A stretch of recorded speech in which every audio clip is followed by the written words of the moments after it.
Hey, run some Dark Souls 3. SL40 with some low latency fights. Some of them are West Coast Americans, but the majority of them are Australians. This guy's a blue host. I ran into him a couple of times, and I'm going to get some roll catches with the Ultra. So same thing kind of applies with the Spear. Unless they're really seasoned vets, they're probably going to roll on reaction to you jerking that L1 button. And it's still a predict with these Ultras. Can't really punish on reaction with them too much. So he managed to catch a blue in his natural habitat, getting sludged up and boned in the bone zone. I'm not gonna go easy on him though. I know if I did, he'd probably sneak up on me and give me a big old hurtin' with that Vort's hammer.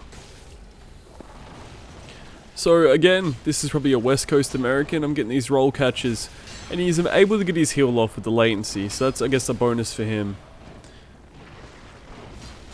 So I force a roll there with the kick, and punish with the R1. Mr. Bone back there's giving it his all too. Low latency and high latency are two totally different fights. One is more predict, you're kind of like fighting someone's ghost or their past. The other is fighting them live.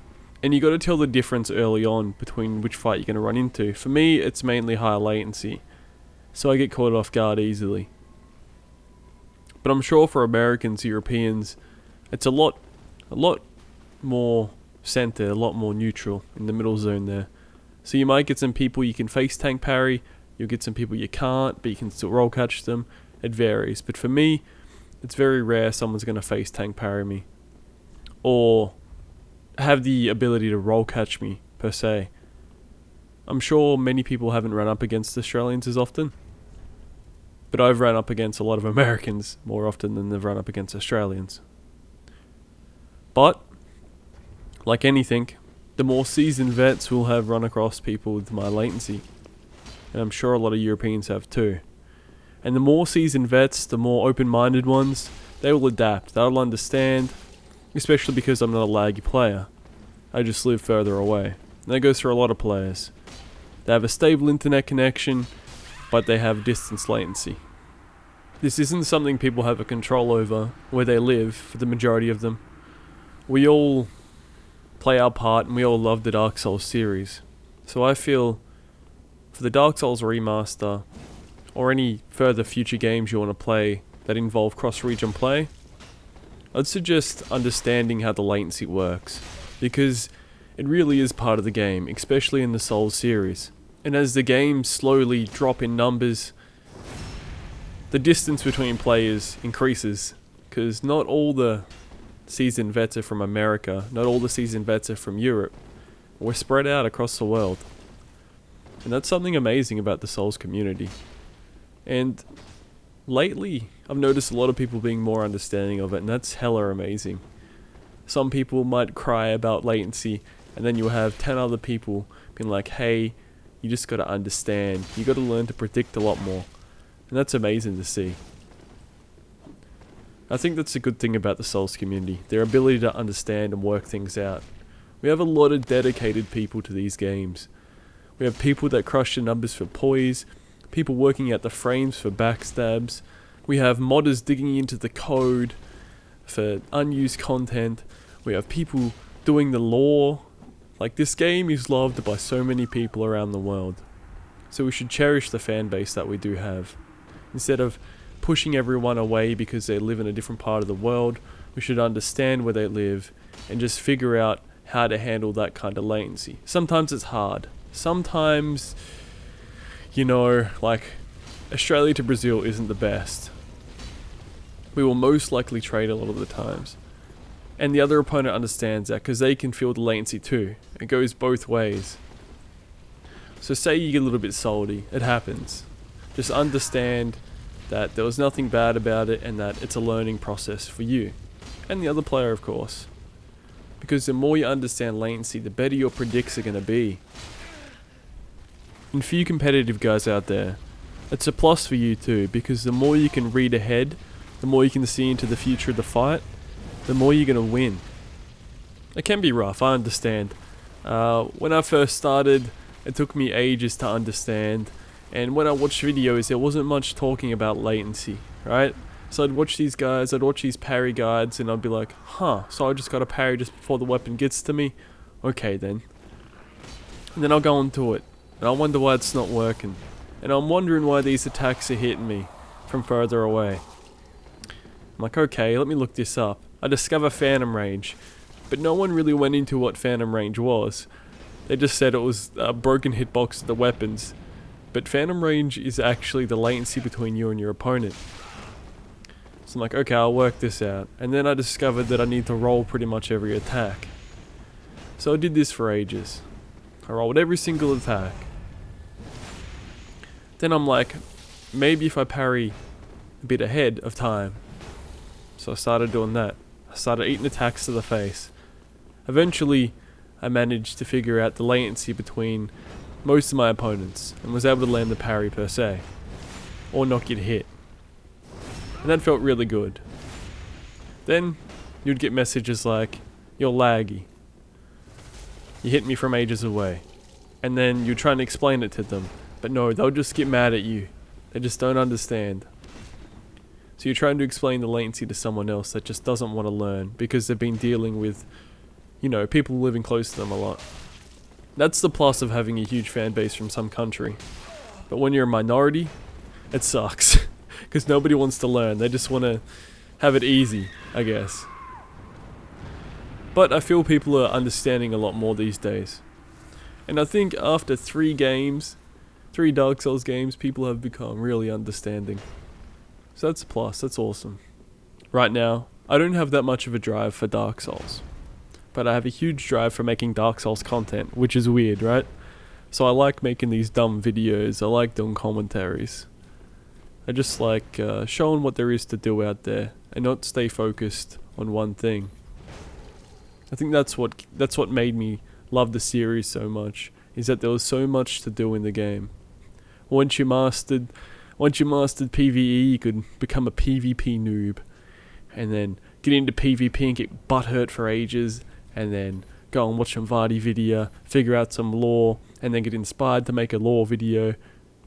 I mean, a lore character, and then cosplay as that character, and then get better at PvP, and then get salty at PvP again, and then get to a point where you don't give a fuck about it, and then you just have fun. And I think that's the process of most people. They go through these ups and downs, and then they just don't give a fuck. They do what they want and have fun. And these people are the ones that are open-minded, and that's what we need the community to be, open-minded. Playstyles varies. Getting mad at certain playstyles is not good for your health and is not good for the community. I have a challenge for the most of you. It actually really helps. So I'd say if you're one to point down or throw dung pies, I'd say try not to do it. Try to do a fun gesture. I mean, it sounds weird, right? Because they're just gestures, they mean nothing, but it actually impacts you. It actually holds on to the salt that you had. It's not a release. So let's say you beat a gank, right, and you're hella salty. Even if they threw dung pies and pointed down to you, right? Try to stay above that, just for your own health. Just so you don't get butthurt. It does work. It is a muscle you gotta build. I mean, I still get salty at times, and I still get the urge to throw a point down every now and then. Just like at those really mean ganks. It's like, oh, if there was 3 of my friends here, you guys should be fucked. But you know, it's whatever in the end, right? They can play how they want, and I can play how I want. I should focus on myself, you know? Let's say there's a gang squad, and they're nasty. What you should focus on is fighting 3 people, not these specific 3 people. Look at their playstyle. Gauge how good they are, because I know we all like to say, oh, these gankers are trash, but there are a lot of talented gankers out there, a lot of good players. And it's more rewarding for you two, beating 3 good players just by yourself, or with a friend, or a random invader, right? So focus on the accomplishment, not putting someone else down. I think that'll help you out. It's hard. It's really hard to keep this mindset. It's really hard to get into the mindset, but once you do, I think your salt levels are going to drop and you're just going to enjoy the game more. Let's look at Dark Souls for instance. It's a punishing game that drops you into the middle of nowhere and for you to figure out what your quest is, what you are to do. So for Dark Souls 3, the easiest boss, probably Gundy. So you beat Gundy, the next boss, Vort, moves up a little bit in challenge. And then you go from Vort to the Nameless King. That's like going from no latency to high latency. You can still win, but it's a lot more difficult.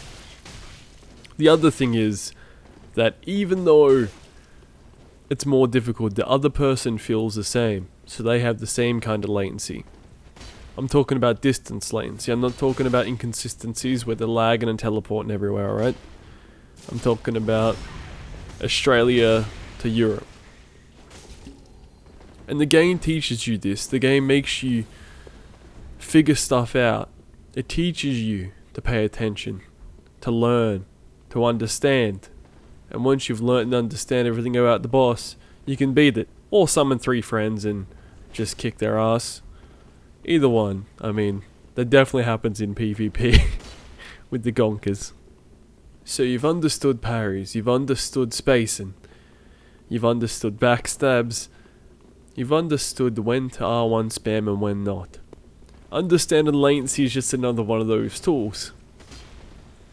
To understand it is to understand the game as well. The biggest tip I can give you is patience, and to let go. Think of latency as another fundamental you gotta learn. It's worth it. You'll enjoy the game more. And it feels good to get those parries on high latency. It feels good to make those awesome reads where you phase through the weapon because you predicted when he was gonna swing. And you can't rely with sight. It's like fighting with a blindfold. You'll feel it. You'll become a beast. You'll understand it. No one will stop you. You'll be a lag slaying master. Anyway guys, take it easy and have a wonderful day.